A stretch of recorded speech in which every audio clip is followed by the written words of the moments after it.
You are listening to Mining Stock Education, where you'll learn from the top leaders in the natural resource sector and uncover quality mining investment opportunities.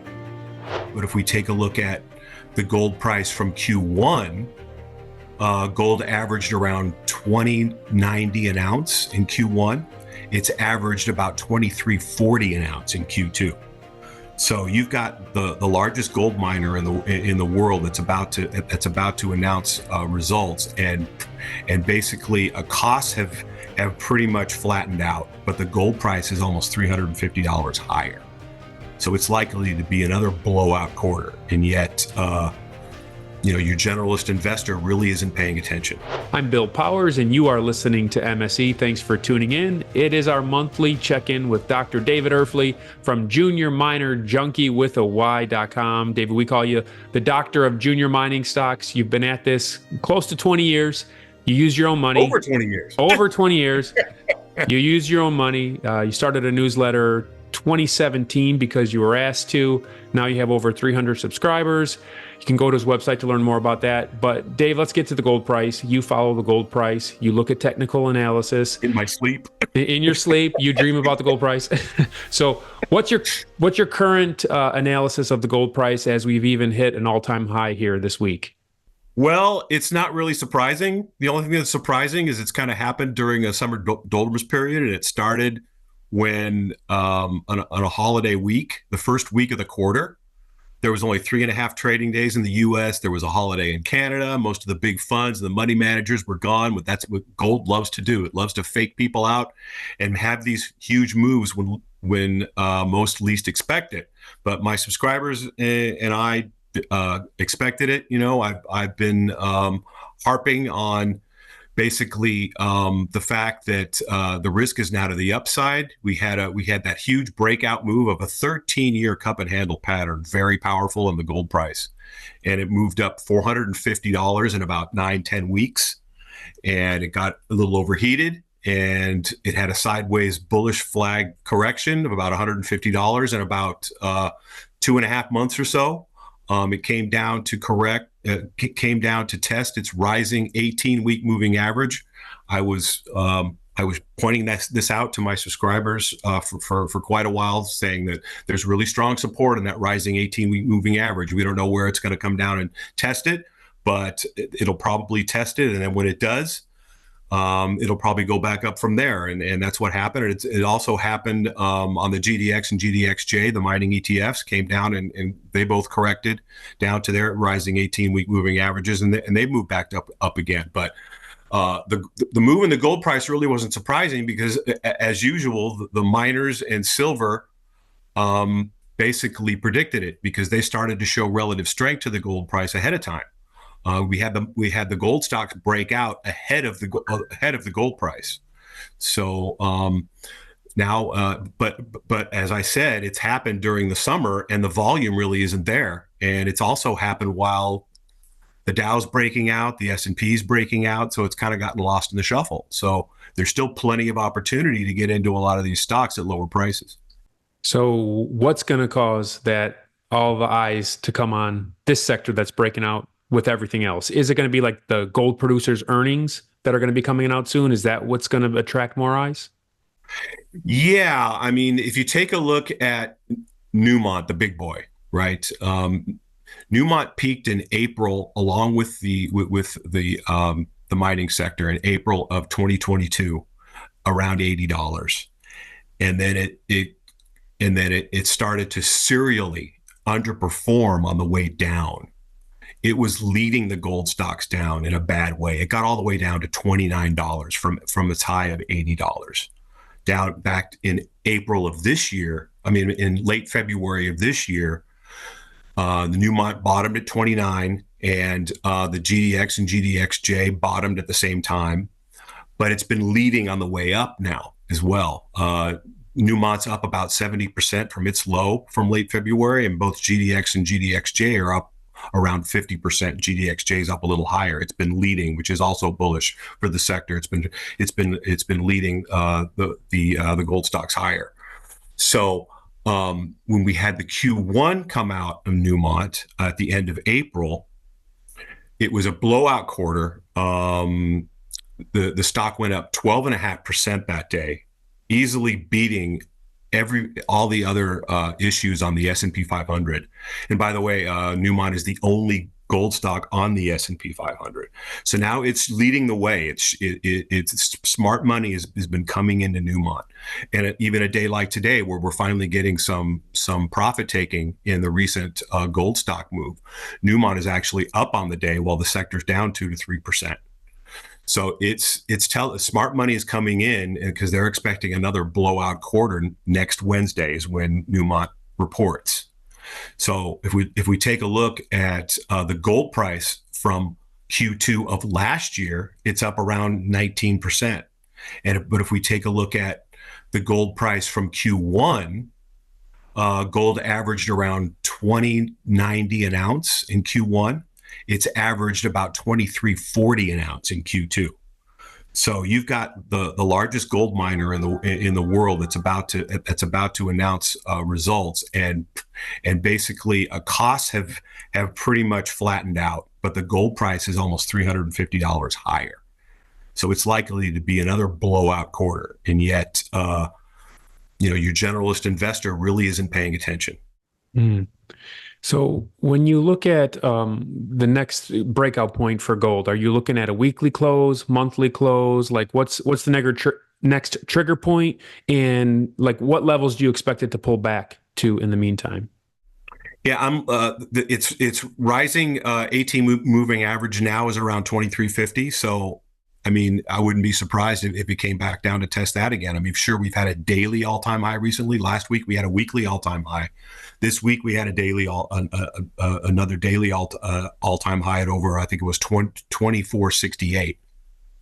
But I'd like to see it get over 2500. I'd like to see a monthly close above 2500. Now the month ends. The COMEX will close an hour before the Federal Reserve. Jerome Powell will have his FOMC policy meeting speech next Wednesday. If we get a PCE reading this Friday, that is just as tame as the CPI was, that'll cement more and more the expectation of a rate cut in September. I mean, basically, the gold price moved to an all-time weekly high close last week on just a statement that Powell said in front of Congress last week. He basically said, we don't need to wait for inflation to come down to 2% before we cut. He said that in an answer to one of the questions. So basically, he's telling the market that the Federal Reserve is going to cut interest rates while the inflation rate is still well above their 2% target. That's huge. So right after he said that, we had that weekly all-time high in the close in the gold price. So if the PCE figure, the June PCE figure this Friday comes out just as tame as the CPI figure, I wouldn't be surprised to see the gold price maybe get up to 2,500. That's a very real possibility. But I'm looking for a monthly close above 2,500, and that's next Wednesday. Okay. So are you still staying away from explorers, just looking at late stage developers? And what would be the trigger point for you to look at explorers? I know I probably asked you this the last 3 months. No, Dave. That's a great question. Okay. And I'm glad you keep asking it, because I'd love to start investing in higher risk, higher reward, earlier stage explorers, but it just hasn't made any sense. Until the developers seem overpriced on a relative basis? We're starting to see some mean reversion in a lot of these developers, and we're definitely starting to see mean reversion in the gold stocks, but they still got a long way to go. As far as the early stage companies are concerned, I still wouldn't touch anything unless they have, at least 12 to 18 months capital in the bank. They've got a district size land package. They've got that serially successful management team. But I'd like to see the gold price get above its inflation-adjusted high. When gold hit $850 during the last major bull market when it peaked in 1980, the inflation-adjusted high from then, about 45 years ago, is about $2,670, right around there. That's the CPI inflation-adjusted high. So the gold price has never exceeded that since then. So I'd like to see that happen. And I think that's when you're really going to start to see junior stock mean reversion take place when that happens. And we're not that far away from it. We're only a couple $100 away from it. Do you see the financing window opening up for some juniors even in the summer before the fall? Absolutely. You know, you're a subscriber. You've seen several of the companies that I own and that I cover in my newsletter have had these major financings. You know, a strategic partner has come in, you know, or they have these equity raises as a part of their finance package for their mine that is well above the market price, or it's at market price, and they didn't have, you know, when these companies don't have to offer warrants, you know, these financings are taken as a positive by the market, and the stock prices of these companies that I hold and my subscribers hold have gone up considerably in the past few weeks. So that's what you want to see. We're seeing a lot of these developers get financed with attractive financing packages and their equity component at market or above market. Strategic financiers coming in, you know, showing the investors that, hey, we've got access to capital because, you know, this major miner invested or this fund invested. You know, we've got access to capital. So some of these raises have fully funded these mines, and some of these raises have only partially funded the mines. But it hasn't mattered. The stocks have taken off anyway because the market sees that, hey, this is going to be a mine. These guys have access to capital. We don't see any more dilution. They've raised the equity. There's no more dilution. The next step is probably going to be a debt package or a stream or what have you, that they'll be fully funded for this thing, and it's off to the races. So that's what's happened for several of these companies right now, and we're seeing these huge finance packages. You know, SolGold just got $750 million from Ecuador. That I think that bill that capex is about 1.5 billion. That's you know close. They've got close to half the capex on that now. So we're seeing these huge financing. So the window is opening considerably. Dave, since we last spoke, there was the heap leach collapse up in the Yukon at Victoria Gold's mine, which was kind of sad for the industry. If you were a Victoria Gold shareholder at the time of that collapse, what would you have done? I would have sold right away. I mean, this is a company that has notoriously haven't kept a lot of cash on their books, on their in their treasury. I think they only had 15-20 million at the time, and they've got they owe a lot of debt. So they can't make these debt payments now the longer this mine stays closed. And unfortunately, you know, I've got a lot of friends in the Yukon, and you never like to see this happen to a jurisdiction, you know, because it affects everybody in the jurisdiction. You know, it's already notoriously difficult to build infrastructure there, to get permits there, what have you. And this is just going to make it even tougher. And unfortunately, you know, I don't see Victoria Gold coming back from this. It doesn't look like this mine is shut indefinitely, and they can't meet their debt payments. So, you know, and it's also affected, you know, John McConnell's wife, Tara Christie's done a great job next door at Banyan, proving up that deposit, and you know it was you know a scuttlebutt in the industry that, hey, eventually John's going to take over his wife, and you know Banyan will become part of Victoria Gold, and so Banyan got hit really hard because of it as well. And other Yukon explorers have been hit. I know there was some profit taking in Snowline. But yeah, it's not good for Yukon mining, and it's definitely not good for the sector. I mean, if you when you saw something similar happen to SSR Mining at Koppler in Turkey, they're not a single asset producer. They've got all these other mines, so you know it hurt them. But the stock is starting to recover because they have other sources of income and they have other mines. Victoria doesn't. So would you avoid single asset producers if you're going to go into a producing company? What's your strategy there? Well, no, I own a couple of single asset producers, but The reason why I do is because I see the growth potential at their mine. I see the blue sky potential, and I see that it's a lower cost mine, and the company's making money. One of the companies that I own, they brought in a mine during COVID in a dicey West African jurisdiction, on time, under budget. And they just had their phase 2 build financed, and the stock went up over 20% on the news that they've got this finance now. So it all depends. I take each company, situation. I take a look at their situation specifically differently. So I don't say, no, I won't invest in a single asset producer, but this company I expect will merge with another that's nearby out of necessity. And that needs to happen with a lot of these single asset producers.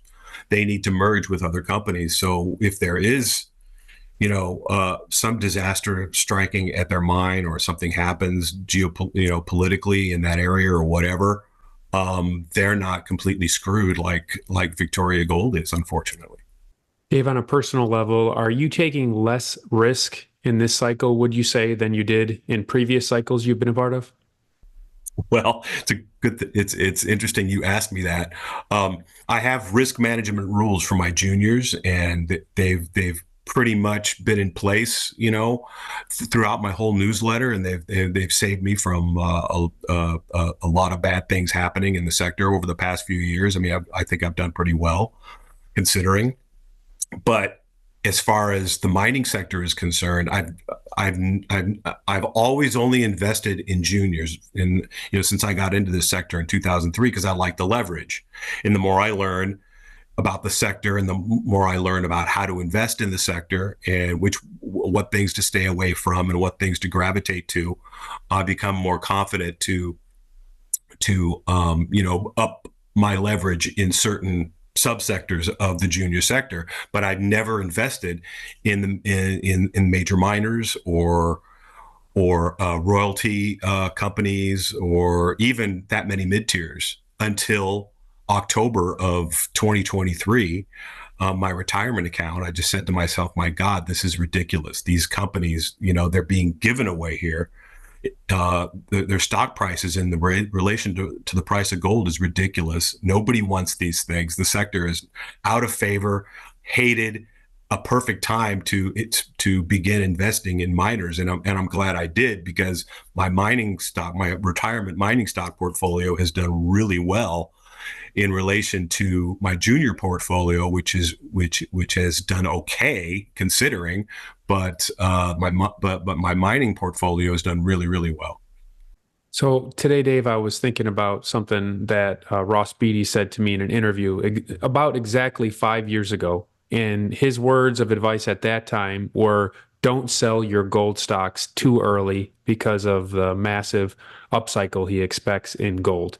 So what are your thoughts on that? And how do you reconcile that with, like, once it gets to a 3X, I'm going to sell, get my initial profit back, de-risk, and then let it ride? As far as miners are concerned, I wait for a double. I also share my retirement portfolio with my subscribers. So I recently got a double in one of them, and I sold half of it, and I put it into something else. So, but in my junior portfolio, my rule is to wait for something to triple. I've got a stock in that portfolio. But are you selling too soon? That's that I feel is near to triple, and once it does, I'll go ahead and sell a third, and then that's my investment capital taken off the table, and it's a risk-free hold. I've found that it's a lot easier to hold a stock through whatever when it's risk-free, when it's house money. So, but in juniors, I like to wait for at least a triple, because I like to think that I know what I'm doing, and I think there's at least 3 times upside leverage in the companies that I get into. And once I get that triple, then no matter what happens, even if I take a look at it, I say, oh my God, look at this thing. It's going to be 10 bagger. I'm just going to go hold the whole thing. I won't break that rule for anything. I have these rules in place for a reason. I've learned hard lessons by breaking rules in the past, or not having rules in the past. So, the over 20 years in this sector has taught me quite a lot about risk management, and I try to pass that on to my subscribers. In the last cycle, did you have, I am going to sell on a 3X every time for a junior? That's during the 2009, 2011. I didn't have, there are some rules that I wish I would have had in place that I have now, and that's why I have them now. Because I didn't have them then. Yes, I mean there were some things that I left some money on the table, but overall, I did really well. I can't really complain, but I could have done a lot better, and I expect to this time around from the lessons that I learned from the last time. Yep. What is your thoughts? We had a geologist on the show recently, Dave, and her expert recommendation was start with the project, not the management team, when it comes to an exploration company. So what's your perspective on that perspective? Well, an early stage exploration, I would tend to agree with that, but they still have to have that management team that's got a track record of success, and they know what they're doing. Because it's in my experience, a mediocre project by a tier 1 management team makes me more money than a fantastic project with a tier 3 management team.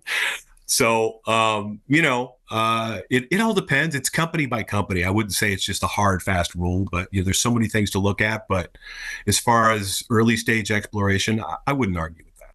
Okay. And have you ever bought an early stage explorer because of the project, even though you had questions about the management team? When I started out in the sector, yes. Now I wouldn't do that. Now I wouldn't do that. Okay, so my final question, going back to a previous question, is it because you're smarter, or is it because your risk tolerance is now lower? I don't know about smarter. I mean, I think I'm smarter sector-wise and seasoned, because looking back at all the mistakes I've made in the sector, I'm grateful for every one of them because I learned from every one of them. I mean, in order to make a lot of money in this sector, you have to lose a lot of money first and learn from those mistakes. You just can't come in and just make a bunch of money, because that's the worst thing that can happen, actually, because you don't learn from anything. Then the next cycle, you're going to end up losing a lot of money because you made no mistakes to learn from in the past.